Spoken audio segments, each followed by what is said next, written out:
Hello. Hi, everybody. Kayla Lords. John Brownstone. Of Loving BDSM, where we help kinksters like you have happy, healthy power exchange relationships. Normally, the way this kind of episode would start is I would go into a whole spiel about, are you here for the live? Are you not?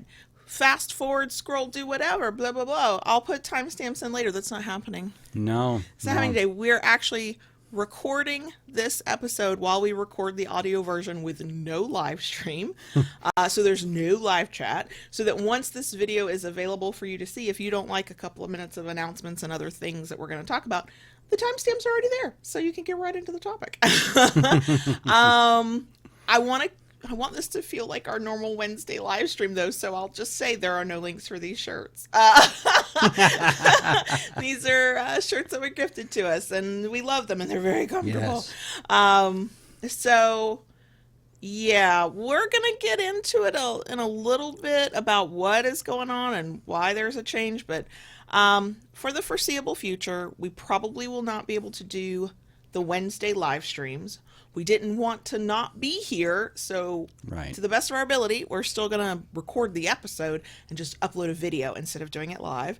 Yes, we miss those of y'all who join us on the live streams. Because the live chat is always a lot of fun and interesting, and it's a great interaction with folks. And it's very energizing, and that's the kind of thing we need right now, but it's the kind of thing we don't have time for. So, irony of ironies.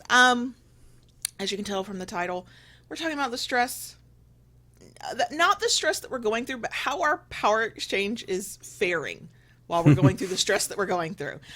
If you saw our most recent Friday night live stream towards the end of March, what are dates? I don't know. Then you probably know kind of what's going on. You gave a bit of an update the next time we did a weekly podcast episode. You may give an update in the bonus section. That's your prerogative. But we figured this week's episode can be kind of ripped straight from the headlines of our life. And we'll just kind of share how our power exchange fares when it gets like this. This is not the first time we've gone through stuff like this. So yeah, it'll be interesting. It'll be interesting to say the least. We have our whole spiel. I almost forgot our whole spiel. If you actually enjoy this, and I understand if you don't, and it's fine, we love a thumbs up. If you like it enough to want to come back for more and we don't scare you off, please consider subscribing. And once you do that, go ahead and ring that notification bell. That way you get updates and new content. You know what? Just do it. Do what Daddy says. It'll make him happy. And don't we all just want to make John Brownstone happy right now? I think so. If you really like what we do, want more of it, we're in places you can't get anywhere else kind of thing, you can join us on Patreon, patreon.com/KaylaLords. Links in the description box. That's our normal spiel. And I am actually going to say, okay, click the magic button as if this was a Wednesday live stream, even though it is not a Wednesday live stream.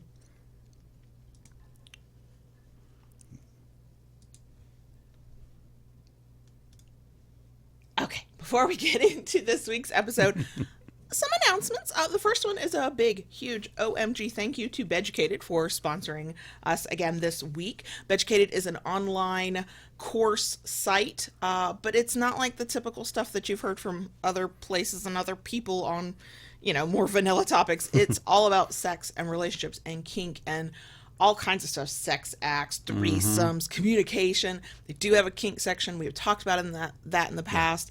When I was sort of scrolling through recently going, what courses are there? What more can I learn about? I saw something that fits perfect with today's topic. It's actually called De-armoring for Couples. And if you're not a couple, they have a intro to de-armoring. De-armoring is, I'm going to be imperfect with this definition. Somebody else will know better than I do.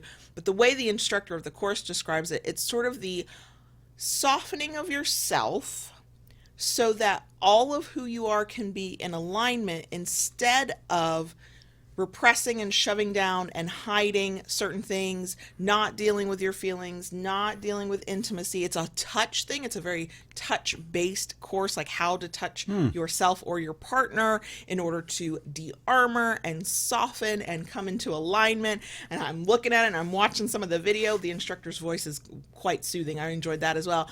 And I'm like, yes, I think we could use that.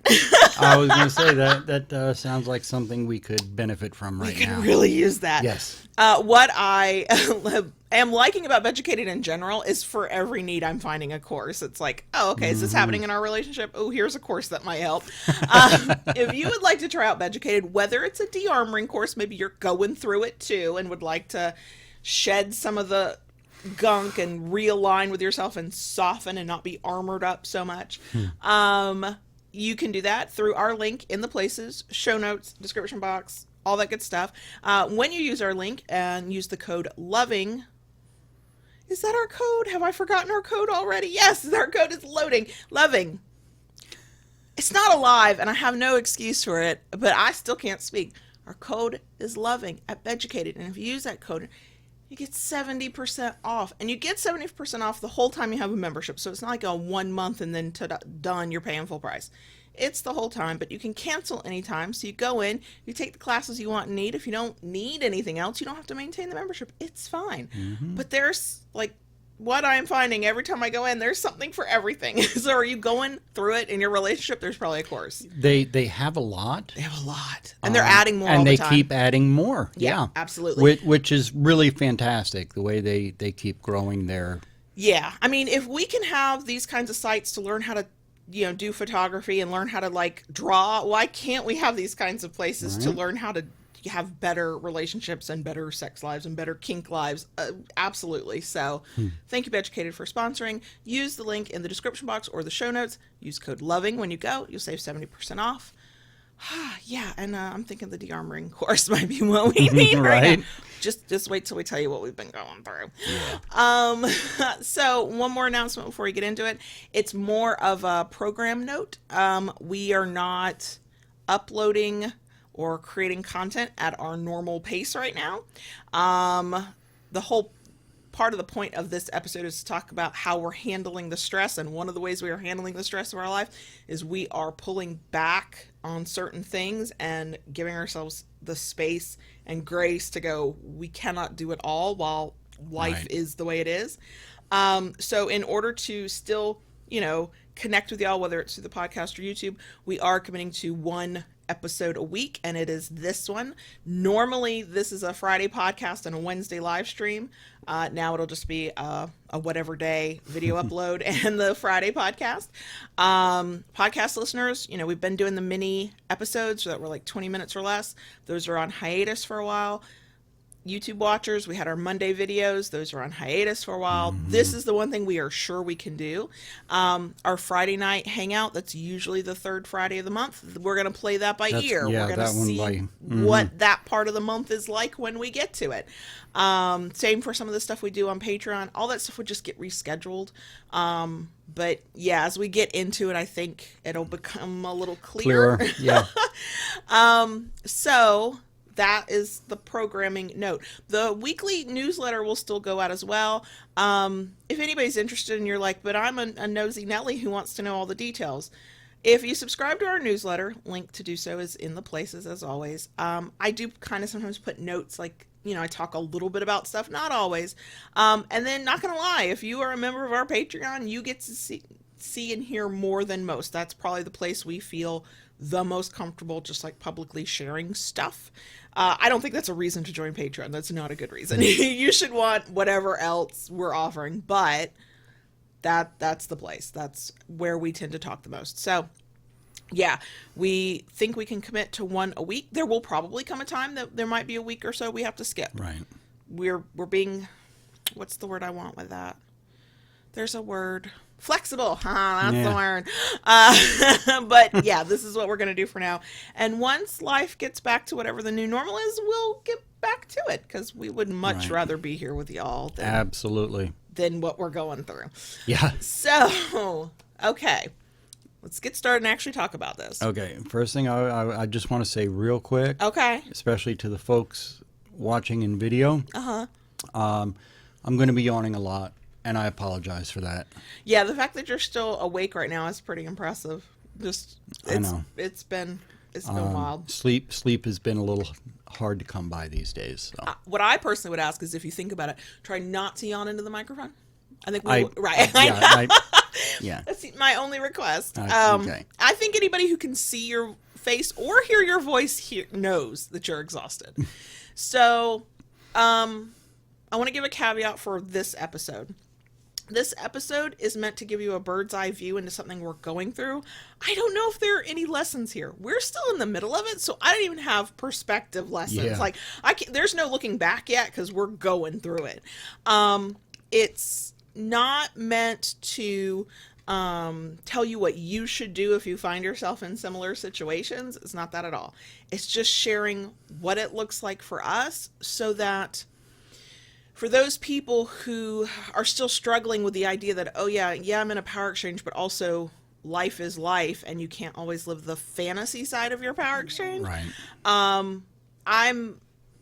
My heart breaks for people who are dealing with intense things in their lives, and the part of what they're thinking is that they are somehow failing at power exchange because they could not keep up with their dom or sub role the way they normally do. You can't keep up anything in these kinds of times the way you normally do when life decides to explode around you. Like, it just doesn't work. If you can hold on to some semblance of what normal looks like, that's great. But sometimes you have to throw it all to the wind and go, okay, we're just in survival mode. We're just going to keep our head above water.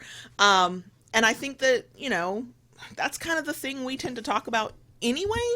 But this is what it looks like for us. Some of it I find amusing. Some of it I'm a little embarrassed about. Because have we been at our best? No. So we're not going to go into the details of what is causing the stress, other than to say that if you've listened to the episode right before this one, the bonus section, we went through that and outlined it there. And then we have a video where it was a Friday night live stream. It's on our YouTube channel. And the first 45 minutes is us complaining about everything going on, and one of those things. And it is essentially about JB's mom's health. That's all I'm going to say. If JB wants to share more, he can do that in the bonus section, but he also doesn't have to. So just know that you might not get all the details you want. But what it has meant is that at this point, you are home for 2 to 3, sometimes if we're lucky, 4 days. Right. Then you leave to drive 2 hours to the southwest of us, and you're there for 3 to 4 days at a time. Right. And you're dealing with a very stressful thing with your mom's health, and the stress of caregiving, and the stress of family dynamics. And also, you have a business. We have a couple of businesses, and that's what pays our mortgage. And also you have a family, and also the typical stressors of life. So everything's been thrown into disarray. At the same time, I think I heard it called that when you're both parenting and dealing with that level of caregiving, and then you have to start taking care of your parents and do that level of caregiving, it's called the sandwich generation, and I'm feeling it. I feel like somebody took the 2 pieces of bread and went, we're gonna squish these together really, really tight. we're not only sandwich generation, it's a press sandwich. Right, exactly. I did ask, and you never told me, which of us is the peanut butter and which of us is the jelly? That's all I need to know. And is it grape jelly? It needs to be grape jelly. Definitely has to be grape jelly. Okay. Smooth peanut butter. Yeah. Okay. We've offended somebody. Creamy. We've offended somebody out there who only likes chunky. So sorry. You make your sandwich generation the way you need to. Okay. So it started, I noticed this and I brought it to your attention because I was mortified that I had done it many times. It actually started before you started making the trips, but we were preparing. Yeah. I'll tell you where my headspace was at. I've got to help him get organized and plan and know what he needs to do. Yeah. And I could already see in your eyes that the stress was overwhelming you. You were feeling a little lost. That's the benefit of almost 10 years together. I can kind of read that usually accurately. And I just sort of started telling you what to do. You did. You just kind of slipped into, I'm trying to think of the word. Bossy bitch mode. Boss mode, yeah. I mean, it was normally when I'm, quote, air quote, telling you what to do or highly he's suggesting what I think you should do, I modulate my tone. Yeah. Like I'll phrase it as a question. I'll make it sound like a suggestion. I'll go, if it were me, I would. Right. No, y'all, don't forget, you got to do this and you got to do this and don't forget this and make sure you do that. And I would catch, every time I caught myself doing it, I would go, oh, that's not how we speak to one another. In some moments, it was so hectic. Maybe you caught it, but you never said anything. I did catch it, and I was aware of it. And through all that, especially at that point, I was grateful for it. Okay. Because at that point, I did not know what I would be walking into. Sure. And, when not knowing, your mind and spins up. And with what you're going through, I do have some minimal experience, and yeah. But also there were times I was just I was relaying what I thought you should do about family stuff, about home stuff, about work stuff. And a couple of times I caught myself. And it was one of those things that, what you've said, like it slipped out of your mouth, and you're at that point, you literally cannot swallow the words back. And so the mood was right, and I would tell you whatever bossy thing I had to tell you, and then I would go, she said submissively. Like, I wanted to make sure you knew I still knew my role. I just clearly was not. I was in a mode of, I was in get shit done mode. That's true. I was trying to be, weirdly, in my mind, I'm thinking that it's helpful. I'm trying to be helpful and of service. And it was. And that's how I took it, because that's what I needed at that time. You were serving me by telling me, I'm going to need this. I have to do that. And, I just was very forceful with that. You were, but you needed to be with me at that time. And I hope that's what it was. I hope I was reading you and reading the situation. I know there were a couple of times I was not consciously reading anything, and I was just like, but this is what has to happen. He just has to do this. It's not a suggestion. Yeah. This is what he has to do. We did have a few laughs about that. We have since had a few laughs about that. Have I stopped doing that? Not really. I'm just more aware of it, I think. The other thing that has happened a lot lately is we snap at each other a lot. Yes. A lot. Yeah, between the stress, between the lack of sleep. Yeah. Between the amount of things I have going on in my head, trying to organize, juggle, and work through, we have been misreading one another. Oh, and not just even misreading, like, body language or facial expressions. And sometimes because we can't read body language or facial expressions, we're doing everything over the phone. We're misreading each other's intentions. Yes. Like, we're automatically seeing, I wouldn't say seeing the worst in the other person, but assuming the worst meaning. Yeah. So I can't, and it's all such a blur. One, it's happened daily in the past 2 weeks. This is, one of us has done it. And I don't think that stress justifies bad or poor behavior, but I do understand it to a certain extent. And so you are under the most amount of stress, and so it has come from you, where I'm thinking I'm being helpful, or I'm thinking that I'm trying to talk us through something, and I'm coming at you at just the wrong moment, and you're tired and you're stressed and your mind is probably elsewhere before I even start talking to you, and you'll snap and I'll snap back. and then we're like alligators snapping at one another. Okay? It's never, thankfully, it never gets mean. No. It never gets personal. But it's so out of character for both of us. And a few times I have caught it starting to happen, and I've been like, whoa. We need to... I know, and I can think of at least one time you caught it, and that train had already left the station. I was rolling with it. I was pissed. You did. You did. It's not... There's been also a lot of apologizing around here. I think what is helpful is that we are catching it, and we are aware of what's going on. And so once we realize what's happening, we're like, ooh, okay, my bad, I'm sorry. And neither of us is afraid to apologize to the other. No. We never get so in our own feelings or in our own righteousness that we can't apologize.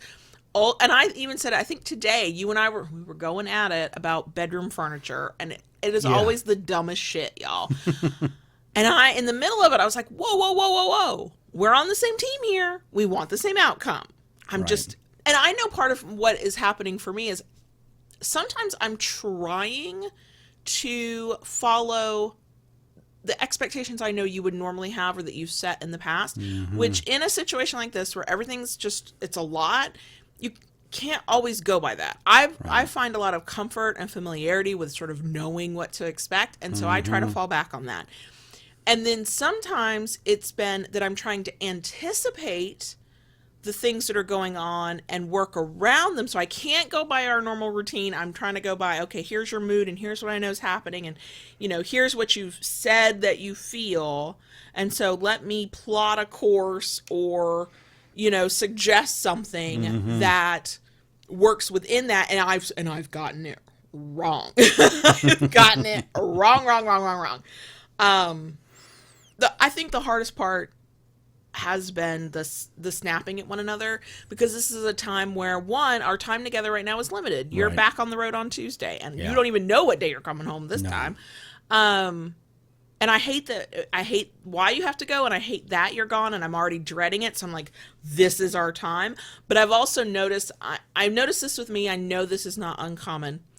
The more I dread the thing that's coming, the harder and I want to hold on, and the tighter I want to hold on, which just then can be overwhelming or can cause the aggravation, because when one of you is trying too fucking hard, you're just rubbing the other one's nerves raw is all it is. And I know that's what I'm doing, but sometimes I just can't stop myself. I know. You poor thing. I know, you're so tired. Hey, for the record, I did say we could record on another night, but this was the night we were recording, so I'm sorry. I know. Well, I feel mean for, everybody knows I kind of run the Loving BDSM ship, so I know somebody's out there going, I can't believe she has him recording when he's clearly so exhausted. And here's the answer to that, folks. This was my choice. It always is, y'all. Kayla she said, look, why don't we do this tomorrow night, which would have been Monday. Right, this is a Sunday night. Yes, this is Sunday evening that we're recording. And I did not even need to think about it. And I said, no, we have a window of opportunity to do this tonight. As she said earlier at the beginning, I want to keep at the very minimum the podcast going. This is who we are. Being here with you, just as Kayla has mentioned that she finds it therapeutic, so do I. And, the one thing that kind of clinched it for her, I told her, right now we don't know what tomorrow is going to bring. I know. And on one level, that just makes me sad in general, because it's the nature of stuff. And on another, that's very stressful. My anxiety-filled self is like, then how do I plan?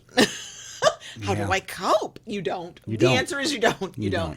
So we've talked about the negative. Yeah. Because nobody is surprised when stress hits. There's a negative impact. There's been some good-ish. So a couple things. Podcast listeners, you cannot see the blank look he just gave me. That was a blank look.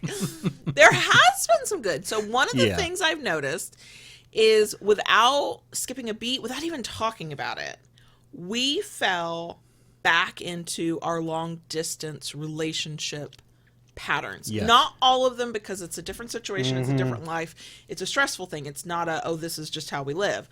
But the good morning text messages, the right before bed phone calls. I think the worst part, because it was so sort of easy to slip into what we were like when we were long distance, is you have to and tend to be very quiet during the day. Not even the occasional text message. I mean, that's the thing that really shook me. When we were long distance, even on your busiest days, you would still, eventually you still had to go to the bathroom, and you'd have your phone with you and you'd text me real quick.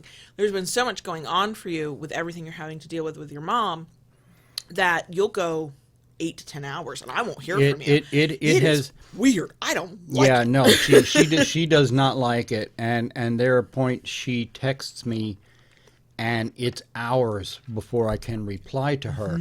The things I am dealing with and working through, the sheer amount of people. Oh God, yeah. I am meeting and working with and talking to.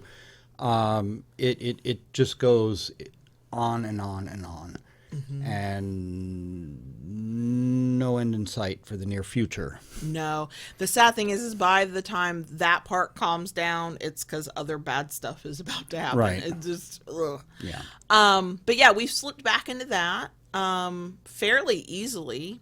You know, whoever wakes up first is the first one to send a text message. The next one that wakes up replies, and we do not leave those text messages unanswered. No. To the best of your ability, you have kind of, I think it was after that first day of, I did not hear from you for, it was easily 10 hours. After that, you started kind of giving me a heads up of what your day was like.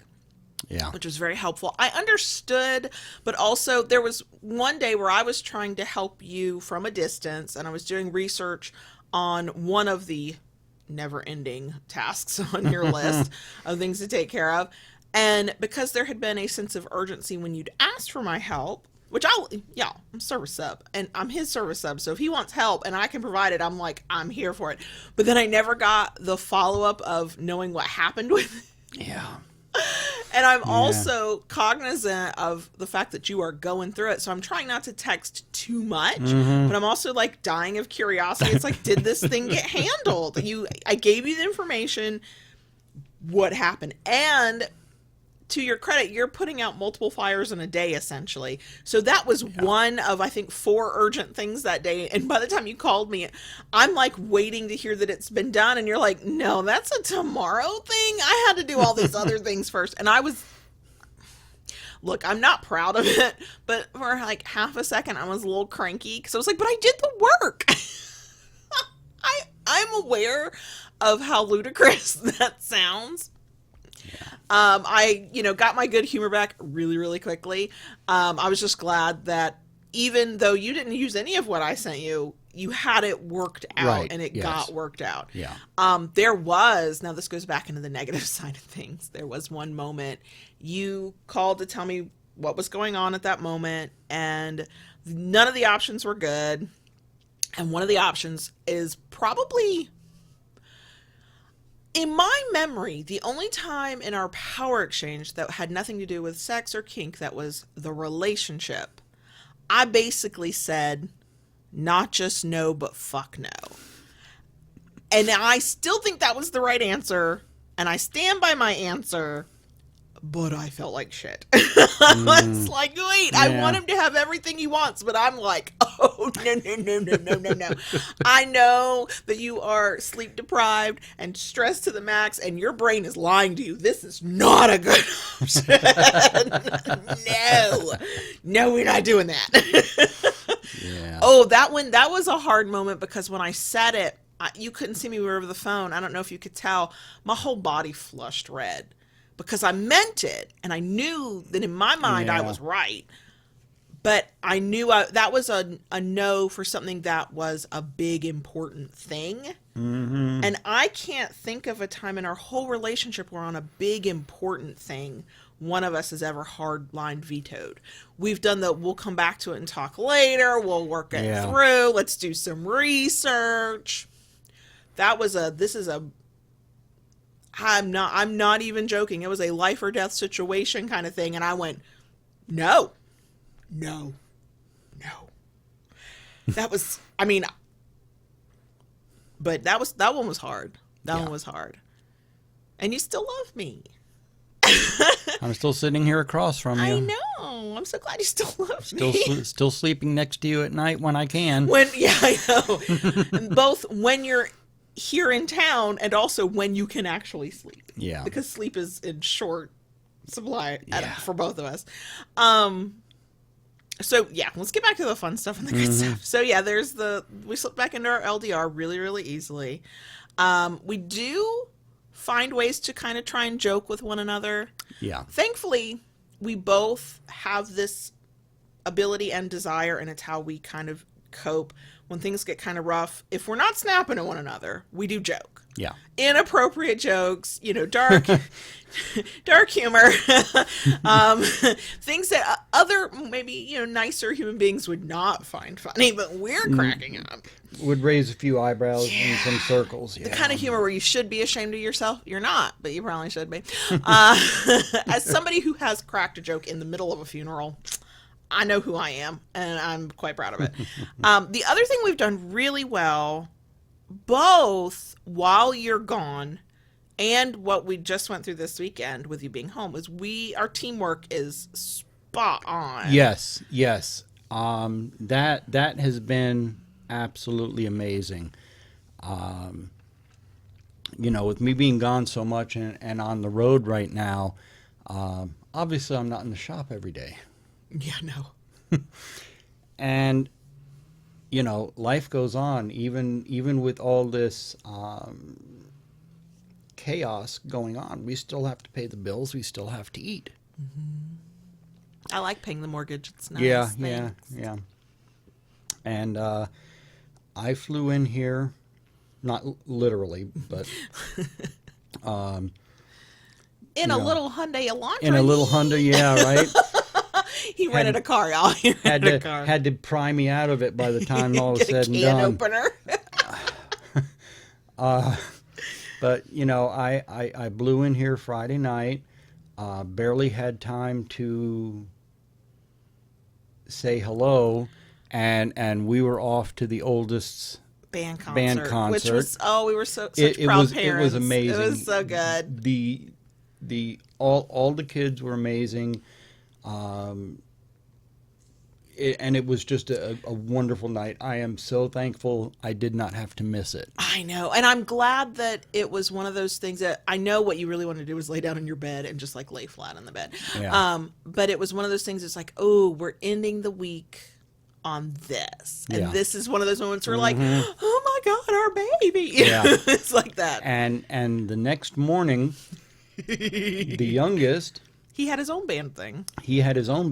He was performing his first solo. And it's a little competition. They go into a room. If you're not a band person, I understand if you don't know this. It's a little thing where each student learns a piece. They go into a room basically by themselves with a judge and usually a piano accompanist, and they play their piece and they get feedback and they get a score grade thing. And I think partly because this was middle school and it was younger kids for the band, parents could go in with, which was great because I know who the 12-year-old is, and I was like, oh my God, is there going to be vomit? Is he going to just flat out refuse because he gets scared? That sometimes happens. He handled it so well. He did. He did such a good job. He finished playing, and I didn't know what the appropriate response was, and so the judge clapped, and I was like, "Oh, good, we could clap." Right, and then we started applauding. But anyway, that was the thing we did. For someone who has only been playing for 6 months, and this is their first solo, he did such a good job, and he very, conquered his very own nerves and anxiety to do it. It was 2 proud parent moments in 12 hours. Right. And again, I was grateful to be able to be there for that. Yeah. But as soon as that was over, we weren't even out of the parking lot of the school, and my phone started ringing. Yeah. And was on the phone with a big long conversation. We did get to take the youngest for a treat for all he did. You get a donut after something like that, I'm just saying. And then we basically came home, pushed him out of the car, and we were off and running to get some things done that I needed to get accomplished. The morning was tasks for stuff for going back down to be with your mom. Right. In the middle, we got a quick lunch to have a business conversation because I was like, here's a list of things I have to talk to you about. I've made other people wait. Right. How do you want to handle these things? Mm-hmm. And then we got done with that and we came home, and that's when the work day began. Right. then we sat down and started looking over orders that were outstanding. Yeah, and I became your shop elf again, and it's Yeah, been a while you since did. I've been shop elf. You were out there first. We were pouring resin, and then we were out in the shop. I was sanding. You were tracing templates for me. Doing all kinds of stuff. I learned Yeah. all kinds of skills this weekend. The You thing, watch me work in ways you never have before. oh yeah, normally it's, I mean, I know that there are multiple steps and you're doing all these steps, but normally it's a bit like magic. Like I'm sitting at my desk working, you come in after several hours in the shop and you're like, here's the finished product. I'm like, oh, magic. He made that thing. And I got to like see the like underbelly of how it actually happens. Right. I got to help make the sausage this time. But it was one of those things, you know, part of what has always helped us in our relationship is that we do work well together. We We're do. compatible on a lot of levels. Yeah. And when we have the same goal or outcome in mind, we can usually put aside the small differences of opinions and figure it out and just get stuff done. Right now, it's even more important because you've got limited time. We have a Right. sense of urgency. You know, if we want things to get done in the way we want them to get done, we got to come together, work together, make Exactly. it happen. Exactly. But also, and not gonna lie, I have not felt my submissive self since all of this happened. It's just not. I know it's there. I know it's who I am, but it's not a conscious thing. But when I'm helping you, I don't feel submissive, but I do feel my service self. Yeah. I'm a person who likes to help people. I like to help the people I care about. So that part of me that is called to service on some level is like happy to do it. But also, you know, it's if I had let you just go out into the shop and do your thing and stayed here in the office or in the house, that's time we wouldn't have gotten together Right. as well. And we were, what was it? Was it today or was it yesterday? Maybe it was yesterday, just trying to like sit and do a couple things. You even commented later, you're like, it was so nice to just sort of be together here with you. This is was really nice. It was. Oh God, now I forgot what I was going to say. I mean, I have been very grateful for the help that you've given me the last 2 days. Your gratitude makes me very uncomfortable, though. And I've told you that. Yeah, I know. Because we've talked about appreciation before and gratitude, and we do believe that everybody in a relationship needs to show it when it's appropriate. But I don't need to be thanked to do something that helps you, to do something that helps our family, to do something that takes a weight off of you, to do something that I want to be doing. Like, it's the right thing to do if you feel it. If you feel gratitude, to show it. I would say that to anybody who asked me. Absolutely, say thank you. That's not, but it makes me uncomfortable because I'm like, but this is partnership. This is what we do. That I'm not just your wife. I'm your sub. I'm your business partner. Like, this is what we do. Absolutely, it is what we do, but it doesn't mean that I should not show some form of gratitude to you for that. I know. I think the part that's made me uncomfortable is how, and it's a wonderful thing. I'm not knocking it. I'm not looking a gift horse in the mouth. I'm not doing any of those things. But your gratitude runs so deep, which just reminds me that your previous relationships were not like this one. Because while, like, I think it makes me sad a little bit that you are, because when you say thank you, it's always with this sense of surprise that that I was even there to help. I'm like, well, fuck, of course I was there to help. Like, for all the reasons, for my own selfish reasons, for the fact that I want to help you, for the fact that this is what you do. In my mind, this is what you do. This is what you do with somebody you care about. I don't care if that relationship is formalized with a marriage. I don't care if it's power exchange. I don't care what it is. If you care about somebody and you, in a way, that means you want to see them succeed, you want to help them, you want to ease their burdens, like however that plays out, then to the best of your ability with what you're capable of doing, this is what you do. And so it's like, but I know that that is not your experience prior to me, which I know I'm special. No, I would like to go back in time and tell you not to pick such shitty people. That's what I'd like to do. But, you know. Yeah. So yeah, but you've been very good about showing that gratitude. The other good thing I like, we've done a lot, and we started doing it more after I read Burnout. We did that episode several weeks ago, y'all. And one of the ways to close the stress cycle, according to the authors of the book, is to have like a 20-second hug. Yes. And if you haven't heard that episode or read that book, I highly recommend the book. Feel free to go listen or watch the episode or whatever. But it's the kind of hug where neither one of you is bearing the weight of the other. You are standing independently, but you're hugging and holding on to one another, and it's just 20 seconds minimum. And it's let your brain and body know that, you know, the threat is not there at present. And one, we've hugged a lot just as a way to physically connect. Yeah. Especially since there's no time, no energy, little desire for any of the rest. True. It's just like, yes, would a good spanking or flogging feel very nice? Yes. It's not gonna happen right now. We're not even. But you know what we can do? We can stand in the kitchen for 30 seconds and just hold on to one another and just hug one another. Right. And we've started, like I said, we started doing that a lot more after we read and talked about Burnout. But right now, like it's not just, oh, he came home, I'm hugging him, I'm kissing him. Of course I am. But it's like one of us is standing at the kitchen sink and the other one comes up for a hug. One of us is at a desk and the other one comes up for a hug. And that's been nice. Those little quiet moments. If we stayed in them for too long, I'd probably cry because the stress is just like just underneath the surface. It's like just right there all the time. Yeah. But it's that moment of skin to skin and you're warm and you're real and you're in my presence, especially since I know you're going to leave again. Definitely not a fan of that part, even though it's completely understandable. Yeah. So yeah, that is something we've done a lot more. Yeah. We still ask each other, how you doing? Even though we know what the answer is. And I don't know if this is a negative or a positive. Technically, it's a positive because I'm being honest. But I would say it might be a little bit of a negative because I think I add stress.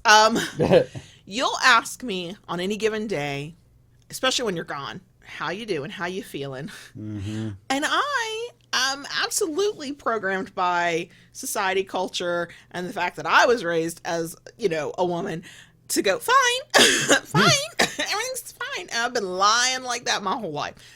Lately, when you ask, I give a more truthful answer. You do. I say things like, well, I cried in the car earlier, but I'm good now. Or I feel like crying, but I'll be fine. Normally I would not. Yeah. I might tell you that in a quiet moment. I might, you know, partly because, you know, when you're asking me that in other situations, it's not in a stressful situation. It's in a, like, how was your day kind of thing. But on one hand, I don't want to burden you with my tough feelings. But on the other hand, you're the best person to understand if I tell you that. Yeah. Because there's all the stuff that JB's going through, and then I'm here, and the kids are fine, but they've got their own stuff, and we're working through their own stuff, and I'm the primary caregiver, and so I am working through their stuff. And normally I'd have backup, and normally we'd be supporting one another, and we're each like islands doing our own thing. And granted, my thing, easier, nowhere near as stressful, nowhere near as, you know, all of the negative emotions that are like, none of that. But there's that, and then there's knowing what you're going through, not being able to help you, wanting to help. And so I have my own And that is stuff. very tough for me because the number of years that we have been together now, you know, we have created this team, and we know we have each other's backs, and we know our strengths and our weaknesses, and we keep each other going. And I know rationally why you can't be there with me. The house has to keep going. The boys still have to go to school. The fur babies need to be taken care of. The fur babies need to be taken care of. You know, the wheel keeps spinning. And there are times when I'm down there and I'm just like, I wish you were there. Mm-hmm. Oh, I do too, especially when I hear some of the bullshit that's being spewed at you, and I'm like, oh, I would have no problem standing up and telling that person exactly what I think. Well, I put an end to that. I know that part, but there's times when you're still talking to like the bank lady. Oh, I know. And I was like, I wish I had been there, because on your behalf, I can be a badass. On my own, no. It was one of those situations because of what is going on and what we need to do. We were at the bank, and we had paperwork to do what needed to be done. She would not even look at the paperwork. She told us we were entirely wrong, and it could not be done this way. And she was very wrong, and we knew that she was very wrong. Right. And it was one of those things, if I had pushed the issue at the time, you probably would have been perp walked out of the bank. Right. You know, and it would have probably sent up some red flags. Sure. And also I smiled, I nodded, and I said, "Okay, thank you." Okay. Yeah. And she, telling me we need to do this, and this is the day we can do it. Blah blah blah blah blah. And I kept my peace. I smiled and nodded and was like, okay, thank you for all that pertinent information. And as soon as the door shut behind us, I looked at my sister and I said, she was as useless as tits on a fucking bull. My favorite is that your sister went, what? Yeah. You are the one who is calm and collected and kind and everything that the rest of us are not, okay? And I think, you made the right call in the moment. I have personally many times where I've just smiled and nodded to let the dumbass say the dumbass things, and I'll go do it right when they leave, But there are so many times now when you've told me about a situation you're in, and I know part of it is personality, part of it is just you're so exhausted and under so much stress, you're not necessarily thinking of these things in the moment. It's one of those delayed, you know how it is, somebody says something to you and your comeback comes to you like a day later and you're like, I should have said this. Well, he's telling me stuff that's going on. I'm like, oh, I know what I would have said. And I wish I could rush in and like tell all those people to stop being mean to my daddy and fuck all of them. I mean, obviously I can't, because I could get perp walked out of the bank. Yeah. Yeah. But, it's a little bit of that helplessness part, but also it's one of those things where because we complement one another so well, the things I'm bad at, you're good at, the things you struggle with, I can usually do. And we're not there to do that together. No. We have to hang on our own independently out here, knowing that this would go better if the other one was there to offset us. And that has been the most difficult part for me in all this. Now, I do want to talk about a little bit of a humorous. Please, let's end on a humorous thing. That happened in all this. Now, there have been times throughout the day when I do need her for something, and I will call her on the phone, or even sometimes we talk in the early evening. There is always somebody around.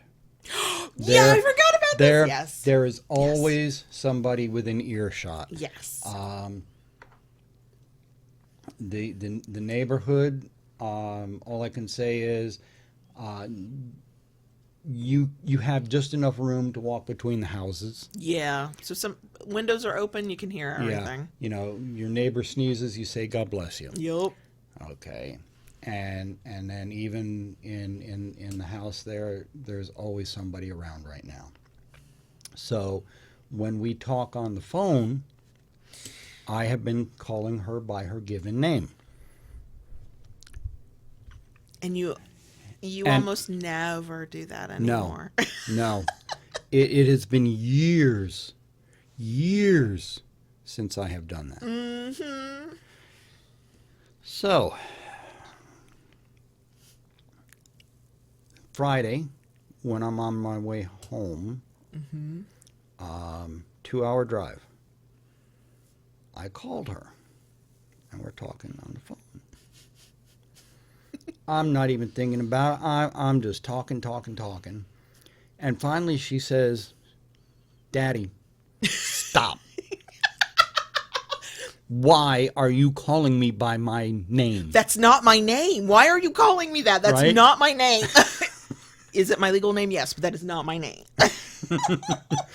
and I just like stopped mid-sentence. She said submissively, "Stop, Daddy." Yeah. She said submissively.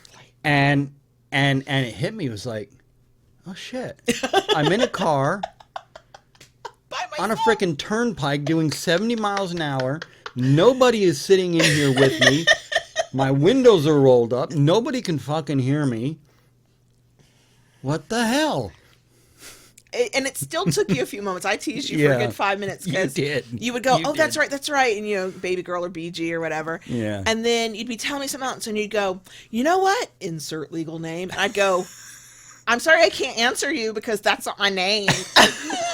Like, it's not my name. Don't call me that. And you would correct yourself. And by the time you got home, you were back. 'Cause in front of the kids, you'll do BG. Yeah. You know?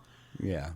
Or you'll call me mama, which it's funny because I know the term mom, mommy, mama, that kind of thing can be construed as a dominant title. But something about the way, like the tone in your voice, I do not take it that way. No. Yeah.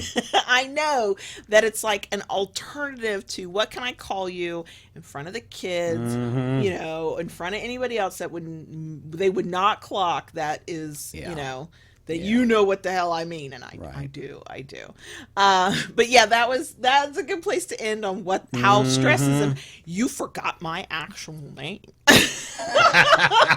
And I was not.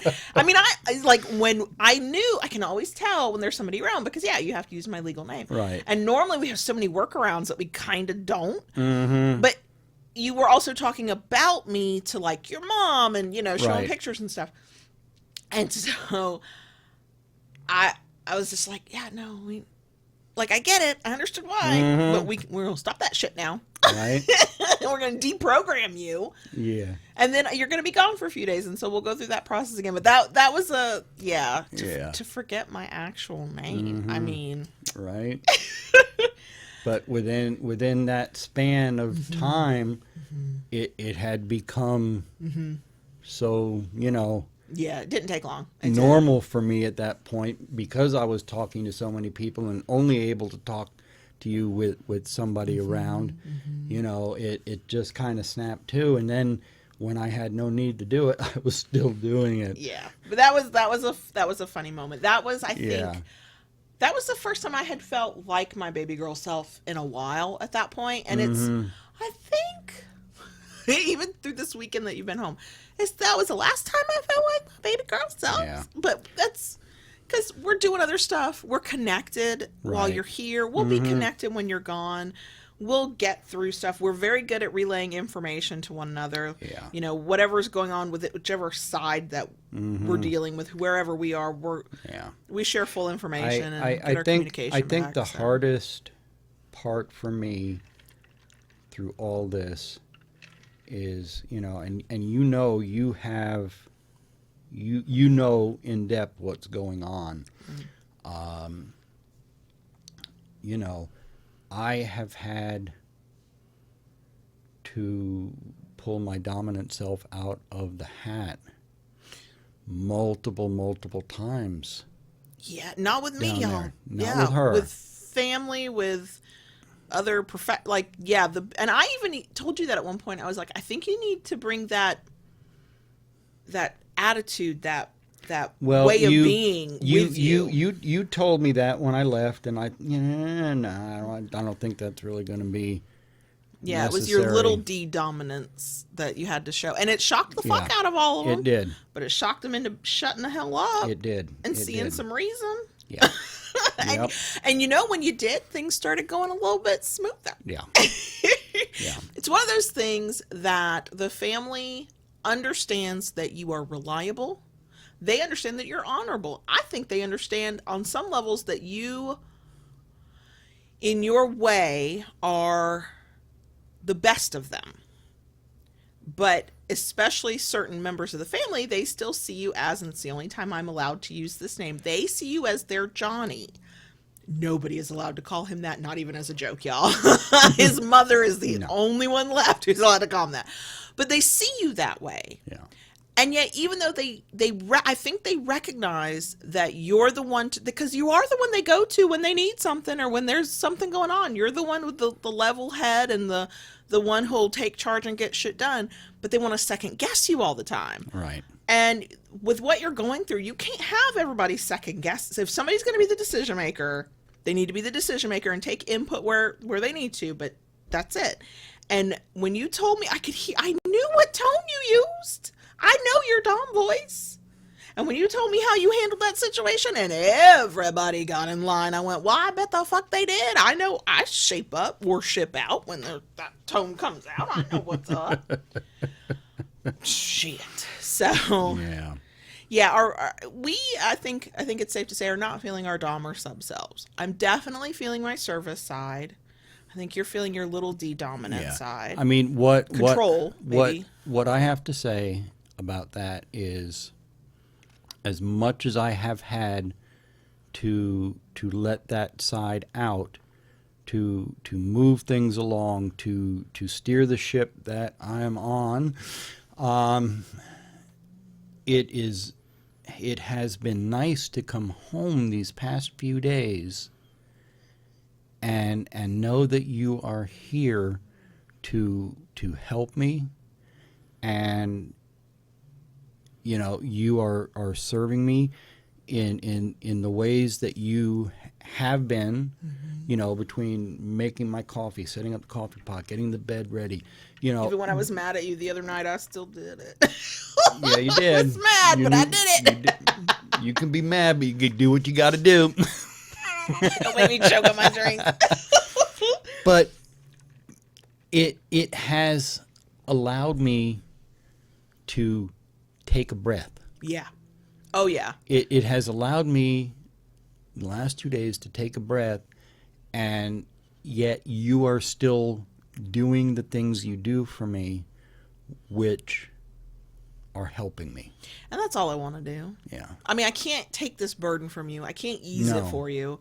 I can't be there with you, but I'm who you're coming home to, and I'm going to take advantage of the time we have until you have to leave again. We can't do a countdown yet till when this is over. We don't quite know when that will be. Right. That countdown will suck in and of itself. Yeah. Because it means something when it happens. But I know this is not permanent. This will not last forever. This will be tough, and it will be challenging, and we will snap at one another, and then we'll laugh together, and then we'll eat our feelings together, and we'll be who we are. And if we can keep the lines of communication open, if we can try to keep our humor as much as possible, we'll, on the other side of this, we'll come out stronger. Yeah, exactly. Excuse me. And you're just drinking water. I know. We should have made this a hard cider recording. But, yeah, so this, I don't know what anybody gets from this other than I know some people really like the sneak peek into how people do stuff. Is this how you know what? I think back, because you've been through something kind of similar. The episode is way back in the archives, when your sister was sick and when she died. We were at a different point in our lives. We were different. We were earlier in our relationship. I think some of the things we're doing now, we did then. We were together for that. That was not, you didn't have to travel. We were all in the same town for that. Right. But I think in some ways we took lessons from that. And in some ways we've grown since then. The relationship has grown. We have grown as people. And so the experience, we are not the same people we were then. No, the experience is different. I think that we're handling, I don't know if better is the right word, maybe just with clearer understanding, deeper understanding of ourselves, of the people involved, of the situation, of the reality. And I think that is part of this as well. We are not by any shape at all perfect at this. Today I had to walk into another room and cry because we had snapped at one another. I was I'm tired in my own way. I don't feel right going, but I'm tired too because I'm not going through what you're going through. So I'm just like, when my emotions come up and I'm feeling away, I just remove myself, go deal with them, and come back. And we had that today, but we had laughs, and we also got stuff done, and we hugged, and we connected, and we, And then, God, you said you would do the dishes, and that's the first time in days somebody else has done the dishes, and I was like, thank you so much. So, nothing to teach here. Just this is the way we're handling this one situation, and it's good and bad, and it's, it's within our power exchange, and it's outside of our power exchange, and I'm not gonna lie, I don't, when I do the things that I do that's part of our routine, I know why I do it, and it's my submissive self, and it's a connection. But nothing in me feels submissive right now. I know who I am, so I don't need to feel it to know that that's who I am, that's who we are in this, who I am in this relationship. I do feel the service side of things. And that's okay. That's, I'm good at that, and I want to do that for you, and I wish I could do more of it. And so, yeah, we're not saying anybody has to be the way we are. Just when you're going through it, if you're like, God, I don't feel like a dominant, I don't feel like a submissive, you are not wrong. It's okay. If you're fussing and fighting with one another thinking, but I actually like this human being and would like to still like them when this is over with, you know what? I feel you. I feel you. I think the strangest part for me has been in the knowing. It's not strange, but it is. I don't know how to describe it. I know rationally when you snap, you're not really snapping at me. I know rationally that our exhaustion is temporary. I know rationally and logically and analytically, I can map it all out. But in the middle of it, there are those moments where the emotions are like, fuck your logic. I'm cranky right now. Yeah. I'm very grateful that we do have that ability to keep our good humor and to remember. Sometimes we have to remind each other, but to go, remember, we're on the same team here. We actually like one another, and we're trying to work together. And I know that tends to center me, and that tends to make me go, okay, what am I trying to do here? One of my favorite expressions, it does not work universally. It will not work in every situation. But one of my favorite expressions when there's conflict of certain types is, do you want to be right or do you want to be happy? And I say this as somebody who loves being right and is convinced I am more often than I'm not. I want to be happy, Yeah.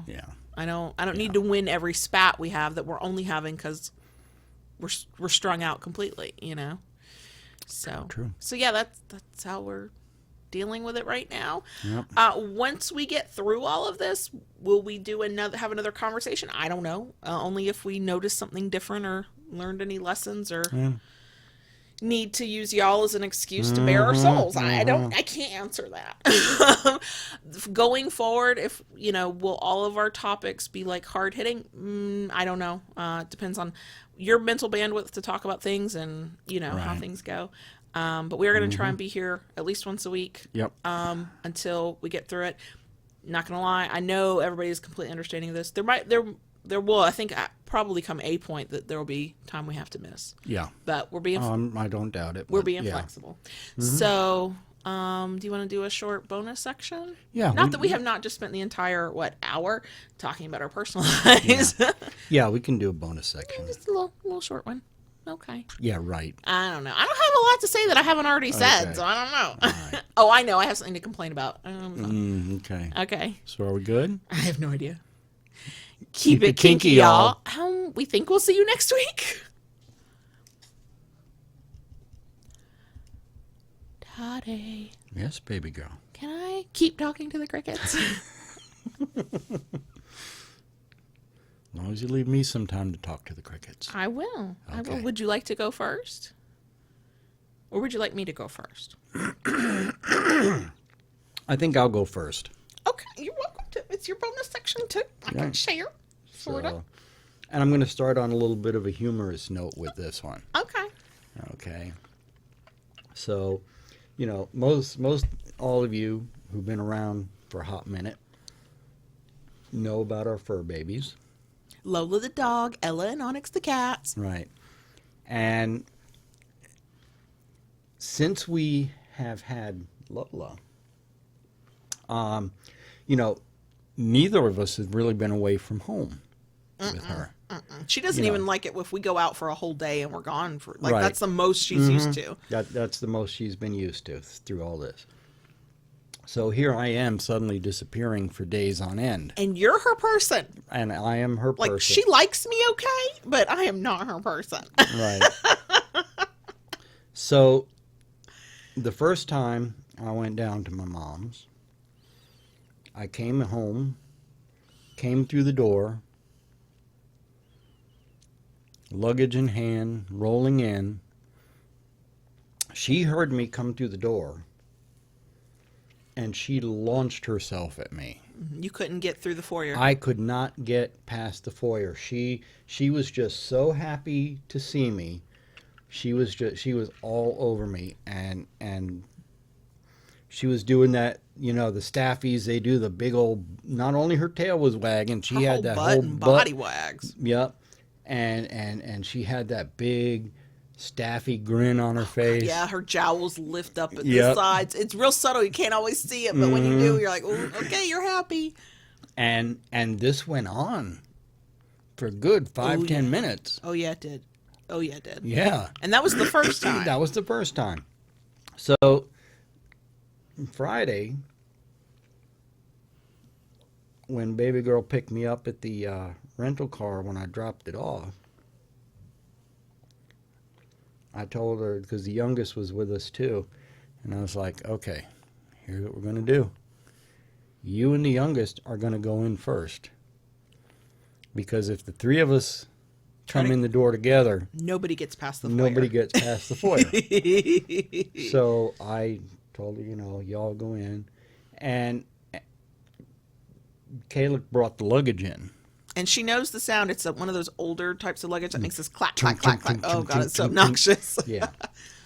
So she went in, and I stood off to the side so I couldn't be seen.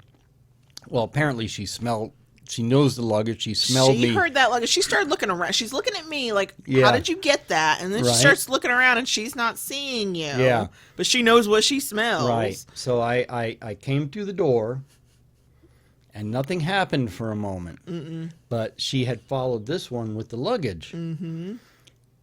And finally I said, Lola.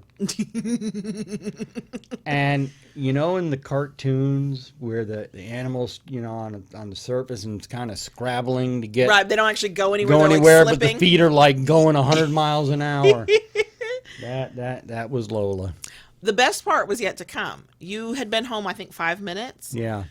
The love seat here in the office where we record, that's Lola's couch, y'all. Mm-hmm. He sits down in it. She's, in the dining room? The Dining kitchen? room. There's a doorway that's right by Yeah. where the love seat is. She saw me sit down on that love seat.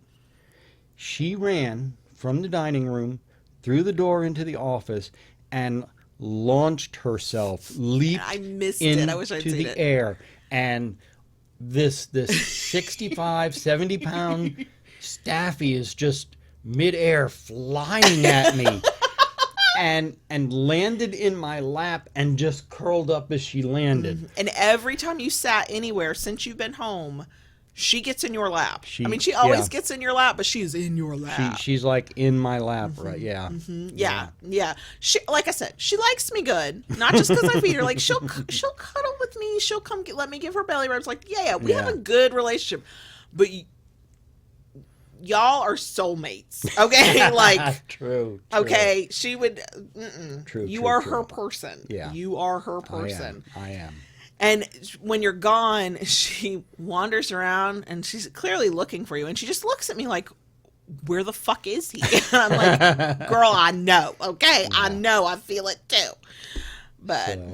And I know you have some things you want to talk about, but I just want to talk about what's going on with my mom a little bit. That's completely up to you. you. So, for those of you who are around at the Friday night hangout, know up to that point, And that was when she was And in the that hospital. was when and she was tests were being done. She was in the hospital. One of the things at that time they did discover was a UTI, which they automatically started. Sure, you know, and we all thought that was heavy what was duty, and we thought that was messing with her mind and everything. Doing everything. And apparently there were some other flags at that time that were raised, which prompted them to do a few other things. They did some more blood work, and did a CT scan. From the CT scan, they performed A biopsy. Well, they did an Endoscopy. endoscopy. That's tube down the throat, y'all, Right. in case you don't know. And from that, they did a biopsy. And my mother has cancer. It started in a particular location and has spread to several areas throughout her body. It's stage 4. Stage 4. Because of her age and how far the cancer has advanced, in talking with 2 doctors, she is not a candidate for surgery. And they both feel chemo or radiation would do more harm than good at this point. She's 81 right now, y'all. 82. 82? 82. We just did the math the other day. She is 82. She is on the cusp of being 83. And in the doctors relaying, okay, it's stage 4 cancer, they're also like, and advanced dementia. Yeah. Where we had thought, okay, we knew something was up with her, and the UTI does impair cognitive function, and so Right. everybody's kind of waiting for that to clear up, and actually no, that's not clearing up to the extent anybody would like. It's better than it was. It's better than it was. Better than it was. She Yeah. knows who you are for sure. Sure. But basically, they said Palliative care and hospice. a few weeks to a couple of months. Right. So, and thankfully, because we have the ability to do this, and your mom's in agreement, you are basically her primary person. You are the one who makes her healthcare decisions. We've done all that legally. Like, legally, he can make her healthcare decisions. He can do things with her money. He can do those things. Yeah. But it requires a lot of hands-on. Her one wish is she would like to remain home. And between my sister and I, we are doing our best to make that happen for her. For as long as you can. Yeah. And, I mean, hopefully she can have that. Right. But also there have to be conversations that might not be feasible. Right. We honestly, you didn't think that was going to be feasible. That was not the plan initially. The plan was to get her into a facility so she could have round-the-clock care. Right. And part of that was because we didn't know about the cancer at that point either. Right, exactly. Yeah. So that's pretty much it in a nutshell. That is what is going on with me. So, my sister does live locally in the same area, and she has her own life and her own family and her own job. Yep. So we are trying to balance things out, that she stays there for a time and I stay there for a time. It's a lot of running back and forth, a hell of a lot of juggling things, on many different sides right now. I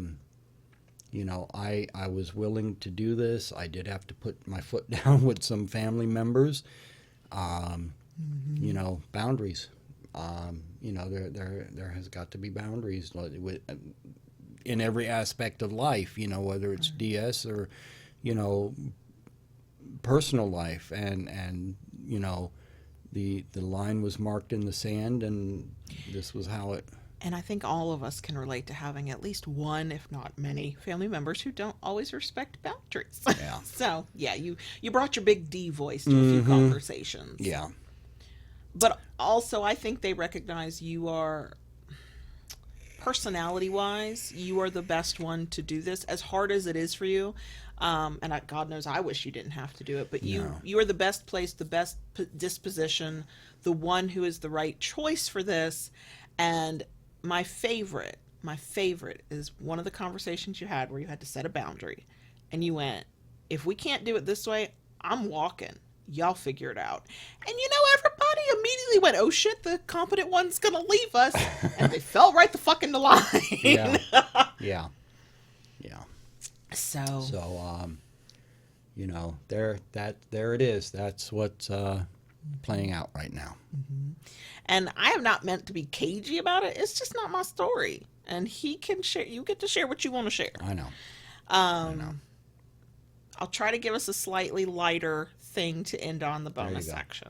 There you go. Because that's heavy stuff. And I think open with lighter. Sure. Let's end on. And I think anybody who's dealt with terminal illness with anybody in your family, you had already seen the writing on the wall, but there you go. Now you know. So you're home this weekend. Yes. And I'm being shop elf because we have a business to run and I like to be helpful and I want to spend time with my daddy and all the things, all the reasons. Mm-hmm. But I am an indoor cat, okay? Y'all, my chair that I sit at a lot has lumbar support and I like soft surfaces and I spend most of my time not wearing shoes and certainly not wearing a bra and I like to be comfortable. And most of her spots are spots that are under a ceiling fan. And seated. I sit a lot. This ass clearly should, if you can see it, it sits a lot. And I like my life. I'm good with it. But to go be a shop elf and to be a partner in many, many ways to JB, one has to go outside and stand on one's feet. So I did. And I'm not complaining about it. I've learned some new things. I'm thinking ahead to the day because I think hopefully, fingers crossed, it's coming sooner rather than later, where you're going to need me to help you more than I do because I don't do a lot right now. So I'm already I'm thinking about that and I'm learning skills and I'm like, wow, this is cool. Oh, this is how it's. And I'm not complaining. I'm happy to do it, right? I have not bitched. No, I want this on the record. You have not. So we work for several hours on Saturday. We do I think we talked about it before, Saturday night, air quote, movie night with whatever kid happens to be home. And we pushed it back by an hour and a half because we wanted to finish up some stuff. And that was fine. And we do our thing Saturday, no problem. We take our showers, we get cleaned up, we do our thing. We go to bed last night late. And all I try to do is roll over and she started having back spasms. My back started to hurt, and I was so tired. I didn't think about it. I didn't think about it beyond that moment. I thought, oh, it's just a momentary. I was laying funny. I don't know. So today, Sunday that we're recording, I don't know what day you're hearing this, but Sunday we're recording, we needed to get some work done. We had already had plans to do some more stuff, and I needed to be out there to help. But when I woke up, I couldn't get out of the bed. No. Because my back hurts. So she's standing up, holding on to the dresser to keep her upright. Looking pitiful. I know I looked pitiful. And I was like, okay, you need to show me where it hurts, where it's bothering you. But then I have to move, and that hurts. So then she finally showed me where it was. It's muscle pain. And I realized, it's muscle pain, and she's probably having muscle spasms. So I was like, okay, two things are going to happen right now. Here's some Tylenol. I'm going to take some Tylenol. And then I went into our bathroom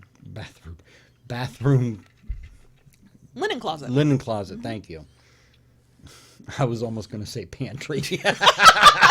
Our bathroom pantry. Look, I love to eat, but I don't need to keep food in the bathroom. I'm just saying. And I have a special heating pad. Mm-hmm. So I take her to the sofa, and she starts getting in the sofa. I go warm up the heating pad, and put that, by under her back where she needed it. And Lola climbed up in her lap and lay her head in her lap, and, you know, the two were comfy. And I came and started doing my thing for the morning, and I passed out on the couch. she passed. I went in there and checked on her, and she was dead to the world. She didn't even know I was moving around in there. Lola had gotten off the sofa. I did feel when you put the quilt on me. And when I saw Lola was gone, you know, the ceiling fan's going, and for Florida, this morning was kind of cool. Sure. And I grabbed her little lap blanket that she had quilted, and I covered her with her lap blanket. And I slept deeper. and she was out for most of the morning. And so then I woke up. I finally got a cup of coffee. We start moving. We snapped at one another, had a mini argument, and then we go out to get some work done. And you're so sweet. You're like, "Are you good? Can we?" I'm like, "We have to do this. We got to get it done. Don't ask me how I feel. I don't feel good." And so I have to keep walking back and forth. He's like, "Here, I'll give you a job where you can sit down." Okay, that was fine. But then I had to stand up, and then I said, and you would walk. I would go get you from where you were working to let you know I was done, so you could show me something else. And we would walk together, but really he would walk at his normal pace, and I would like hobble behind. Yeah. And I was like, "Look, I'm happy to help you. I'm happy to be your shop elf, but let us understand the reality. I'm an indoor cat. I was not built for this." But I did I have a pouty moment of, I spend 1 weekend helping you and I'm the one injured? Yes, I did. It's just some muscle pain. It'll work itself out. I'll be sitting the day after we record this Monday. I'll be back. A hot shower is in your future after recording this. Yes, I'm looking forward to that anyway. So, yeah. I try to help, and I hurt myself. Yep.